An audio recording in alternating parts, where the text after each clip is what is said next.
प्रिय दोस्तों नमस्कार। स्वागत है आपका हमारे YouTube चैनल सत्यवाणी में। दोस्तों, आपने अक्सर महसूस किया होगा कि जो लोग अच्छे कर्म करते हैं वे कई बार परेशानियों से घिरे रहते हैं। वहीं जो लोग बुरे कर्मों के रास्ते पर चलते हैं वे आराम से जीवन जीते हुए दिखाई देते हैं। अच्छे कर्म करने वाले लोग सोचते हैं कि आखिर उन्हें इतनी कठिन परीक्षाओं से क्यों गुजरना पड़ता है, जबकि अधर्म करने वाले लोग खुश नजर आते हैं और जीवन का आनंद लेते हुए दिखते हैं। अगर आपके मन में भी कभी यह प्रश्न उठा है तो आज हम आपको इसका उत्तर बताने वाले हैं। यह वही उत्तर है जो भगवद गीता में बताया गया है और जिसे श्री कृष्ण ने अर्जुन को समझाया था। भगवद गीता में वर्णित कथा के अनुसार जब भी अर्जुन के मन में किसी प्रकार की उलझन या दुविधा पैदा होती थी तो वे सीधे श्री कृष्ण के पास पहुंच जाते थे। एक बार अर्जुन भगवान श्री कृष्ण के पास आए और उन्होंने कहा कि उनके मन में एक गहरी दुविधा चल रही है और उसका समाधान वे श्री कृष्ण से जानना चाहते हैं। श्री कृष्ण ने शांत भाव से उनसे पूछा, बताओ अर्जुन, तुम्हारे मन में कौन सा प्रश्न है? तब अर्जुन बोले, मैं ये जानना चाहता हूँ कि अच्छे लोगों के साथ अक्सर बुरा ही क्यों होता है और जो लोग बुरे कर्म करते हैं वे ही अधिक सुखी और खुशहाल क्यों दिखाई देते हैं। अर्जुन के मुख से ऐसा प्रश्न सुनकर श्री कृष्ण हल्के से मुस्कुराए और बोले, मनुष्य जैसा सोचता है या जैसा उसे दिखाई देता है वैसा वास्तव में होता नहीं है, बल्कि अज्ञान के कारण वो सच्चाई को समझ नहीं पाता। अर्जुन अभी भी उनकी इस बात का अर्थ पूरी तरह नहीं समझ सके। तब श्री कृष्ण ने आगे जो समझाया वो जानना बेहद रोचक है। श्री कृष्ण ने अर्जुन से कहा, हे पार्थ, मैं तुम्हें एक छोटी सी कथा सुनाता हूँ। उसे सुनकर तुम्हें स्वयं समझ आ जाएगा कि हर जीव को उसके कर्मों के अनुसार ही फल प्राप्त होता है। प्रकृति हर मनुष्य को अपनी राह चुनने की स्वतंत्रता देती है। अब यह मनुष्य की इच्छा पर निर्भर करता है कि वह धर्म का मार्ग अपनाता है या अधर्म का मार्ग। कथा आरंभ करते हुए श्री कृष्ण ने कहा, एक नगर में दो व्यक्ति रहते थे। उनमें से एक व्यक्ति व्यापारी था जिसके जीवन में धर्म का बहुत महत्व था। वह पूजा पाठ में विश्वास रखता था। वह प्रतिदिन मंदिर जाता था, दान पुण्य करता था और पूरे श्रद्धा भाव से भगवान की आराधना किया करता था। वहीं दूसरा व्यक्ति उससे बिल्कुल अलग स्वभाव का था। वो भी रोज मंदिर जाता था, लेकिन भगवान की पूजा करने के लिए नहीं, बल्कि मंदिर के बाहर रखे लोगों के जूते चप्पल चुराने के लिए। उसे न दान पुण्य से कोई मतलब था और न ही धर्म से। समय यूं ही बीतता रहा। एक दिन तेज बारिश हो रही थी, जिसके कारण मंदिर में पुजारी के अलावा कोई भी नहीं आया। ये बात जब उस दूसरे व्यक्ति को पता चली तो उसने मन ही मन सोचा कि आज तो अच्छा मौका मिल गया है। मंदिर का धन चुराने के इरादे से उसने पुजारी की नजर बचाकर मंदिर में रखा। सारा धन चुरा लिया। उसी समय धर्म और अच्छे कर्मों में विश्वास रखने वाला वह व्यापारी भी मंदिर पहुंच गया। दुर्भाग्य से मंदिर के पुजारी ने उसी को चोर समझ लिया और जोर जोर से चिल्लाने लगे।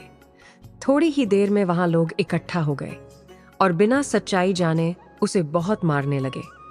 किसी तरह वह खुद को बचाकर वहां से निकल पाया, लेकिन उसका दुर्भाग्य यहीं खत्म नहीं हुआ। मंदिर से बाहर निकलते ही वह एक गाड़ी से टकरा गया और बुरी तरह घायल हो गया। घायल अवस्था में वह लंगड़ाते हुए अपने घर की ओर जा रहा था। तभी रास्ते में उसकी मुलाकात उसी व्यक्ति से हो गई जिसने मंदिर का धन चुराया था। वह हंसते हुए बोला, आज तो मेरी किस्मत खुल गई। एक साथ इतना सारा धन हाथ लग गया। ये सब देखकर उस व्यापारी का मन बहुत दुखी हो गया।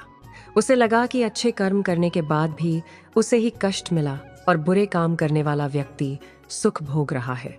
दुख और निराशा में उसने अपने घर से भगवान की सारी तस्वीरें तक हटा दी। समय बीतता गया और कुछ वर्षों बाद उन दोनों व्यक्तियों की मृत्यु हो गई। मरने के बाद जब दोनों यमराज की सभा में पहुंचे तो उस भले व्यक्ति की नजर जैसे ही दूसरे आदमी पर पड़ी उसे बहुत क्रोध आया। उसने गुस्से में यमराज से कहा, मैं तो जीवन भर अच्छे कर्म करता रहा, दान पुण्य में विश्वास रखता था। उसके बदले मुझे पूरे जीवन अपमान और पीड़ा ही सहनी पड़ी और इस व्यक्ति को धन से भरी पोटली मिल गई। आखिर ये कैसा न्याय है? ये कैसा भेदभाव है? यह सुनकर यमराज ने शांत स्वर में कहा, पुत्र, तुम सच्चाई को गलत तरीके से समझ रहे हो। जिस दिन तुम्हारी गाड़ी से टक्कर हुई थी वही दिन तुम्हारे जीवन का अंतिम दिन लिखा था, लेकिन तुम्हारे अच्छे कर्मों और पुण्य के प्रभाव से तुम्हारी मृत्यु टल गई और वह समझने बड़ा संकट केवल एक छोटी सी चोट में बदल गया। और जहां तक इस व्यक्ति की बात है तो तुम इसके बारे में भी जानना चाहते हो। दरअसल इसके भाग्य में बहुत बड़ा राजयोग लिखा था। इसे जीवन में अपार धन और वैभव मिलना था, लेकिन इसके बुरे कर्मों और अधर्म के कारण वह महान भाग्य घटकर केवल एक छोटी सी धन की होटली तक ही सीमित रह गया। यह कथा सुनाने के बाद श्री कृष्ण अर्जुन से कहते हैं, पार्थ, क्या अब तुम्हें अपने प्रश्न का उत्तर मिल गया? ऐसा सोचना कि भगवान तुम्हारे कर्मों को अनदेखा कर रहे हैं, यह बिल्कुल भी सही नहीं है। भगवान कब, किसे, क्या और किस रूप में देता है, ये मनुष्य तुरंत समझ नहीं पाता। लेकिन जो व्यक्ति लगातार अच्छे कर्म करता रहता है उस पर ईश्वर की कृपा बनी रहती है। इसलिए कभी भी अपने अच्छे कर्मों को छोड़ना नहीं चाहिए, क्योंकि उनका फल अवश्य मिलता है और कई बार उसी जीवन में मिल जाता है। इसी कारण मनुष्य का कर्तव्य है कि वह हमेशा अच्छे कर्म करता रहे, क्योंकि श्री कृष्ण ने गीता में भी कहा है कि किसी भी व्यक्ति का किया हुआ कर्म कभी व्यर्थ नहीं जाता। चाहे वह अच्छा हो या बुरा, उसका परिणाम अवश्य मिलता है। दोस्तों, इस कथा से हमें ये सीख मिलती है कि जीवन में चाहे कितनी भी परेशानियां या दुख क्यों ना आए, हमें अपने परमात्मा पर से विश्वास नहीं खोना चाहिए। और यदि हमारे साथ कुछ बुरा भी हो रहा हो लेकिन हमारे कर्म सही हैं, तो वह संकट उतना बड़ा नहीं होगा जितना वास्तव में हो सकता था। हमारे कर्म ही हमारे आने वाले समय को बनाते हैं और अंत में उसी के अनुसार हमें फल भी प्राप्त होता है।